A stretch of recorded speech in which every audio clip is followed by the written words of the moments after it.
Shells, I got to ask you, leading up to you signing with the Flyers, 2009, 2010, I think it was your last two games of the season that year. You scored back 2 games in a row. I think it landed. Yeah. Maybe that last game against the Flyers, even I think you scored. Yeah. But you were out there. You were out there the last like 2-3 minutes of the game, and that was like for the Flyers, to make the playoffs.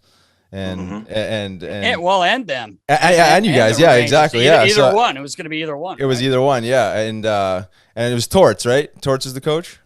Yeah, Torts is the coach. Yeah, I mean, it's talked about him and the mentality there. I mean, like normally a guy, say our role probably wouldn't be out there the last 3 minutes of the game when your whole season is dependent on it. But you do certain things that the coach sees as like, consistent things within the system and knows what you're going to get. To talk about that, and then, how it, eventually you signed with the Flyers and how that carried over into that season. He had the hot stick, man. Yeah, the hot stick. Well, I'll tell you what. Hey, it was hot. We've all had the hot stick. I'm not sure. I'm still waiting on it. Toby. Now you got it. The Toby. Yeah, I got it now. So it was an interesting time in my career because I was in San Jose, one of the best teams I've been on, probably the best team I'd been on.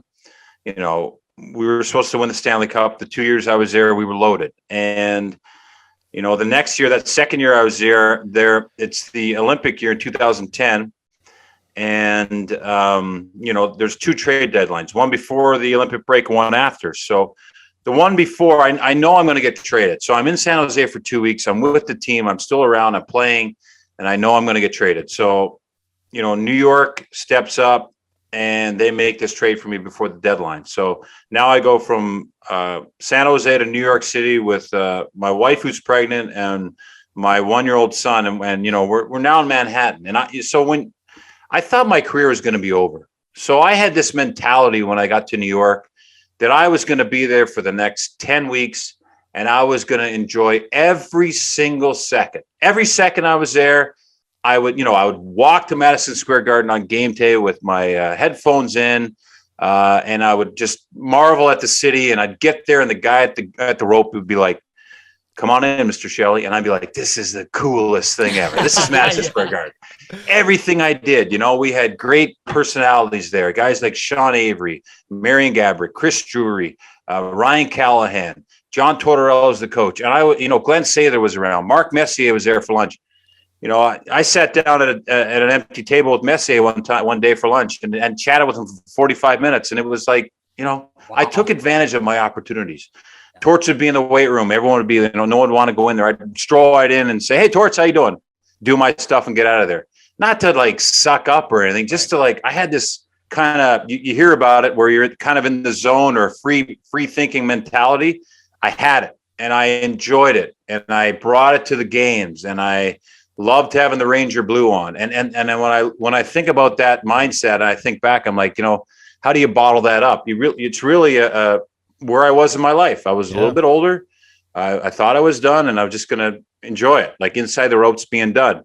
So Torts, we're in game 81, and we're at home against the Flyers, and it's a home and home. So it's, if we win, then game 82 is for something. So we win, and I score in that game. I almost scored 2. Bush gave me a puck out of the corner. He was in the corner. I was in front with the empty net. He dove across and made the save. I was like, "Oh boy, I hope that's not the pivotal save in this game, that I'm going to be the donkey, not putting it in the empty net." I already had one. But after the game, I knew I was going to score in game 82. I was like, and Torts played me 14 minutes that game. There, he's so situational. If guys aren't going or he doesn't see them going, he just throws guys out there. And I was playing against Mike Richards and, Jeff Carter, and I was getting under their skin. And it was just kind of like, I don't know. I was just playing hockey.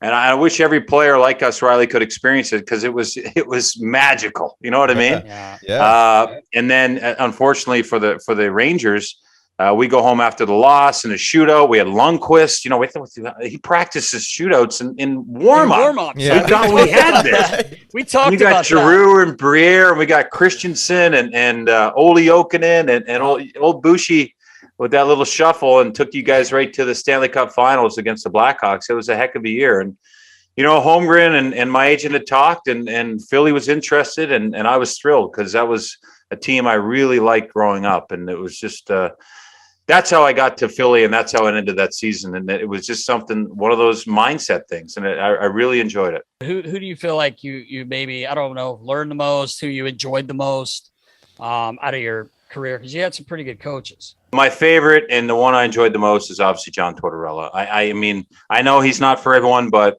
the way that he's not a lot of rules, and he's not a lot of clamping down. But when you're there, work hard and get out of there. And I found him refreshing, really did. It's he was. For a guy like you, Riley, you would have loved him. Yeah. You would have loved him and what he did.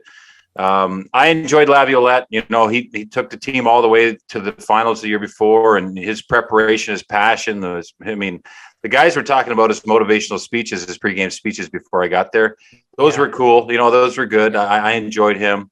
And I had Todd McClellan in San Jose, and he had a great team. So he had spent a lot of time trying to manage guys and try to get the most out of superstars who were having success. We were winning every game, but how do you still coach? So it was fun to watch him and try to be around that and try to help be a leadership, be a part of the leadership too. So it's kind of a wishy-washy answer, but my number one would be Torts.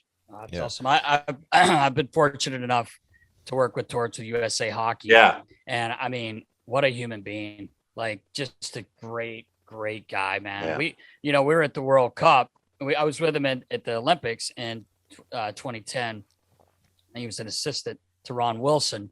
But in 2016 at the World Cup, obviously it did not go well for US. We didn't win a game. But I'll tell you what, it killed him inside. Yeah. But every day he made sure he came by and said, "Hey, Nash, you guys need anything? Have a good night."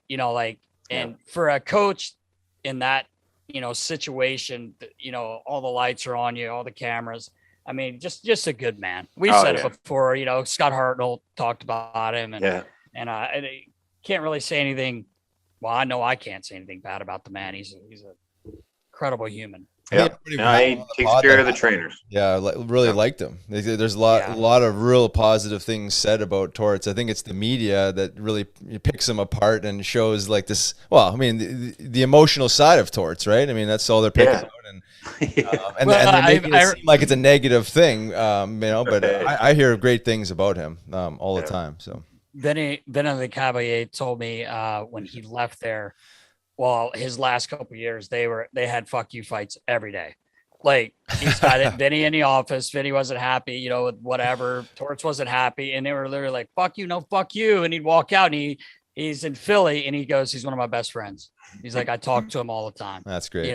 So it's, like Shell said, that's the part I learned about him. Obviously, not being a player, just being a pigeon equipment guy, but listening to him, and all he wants is you to work. Yeah, he wants you to work. And pretty simple concept, right? But I mean, not a lot to ask, right? Not a lot to ask.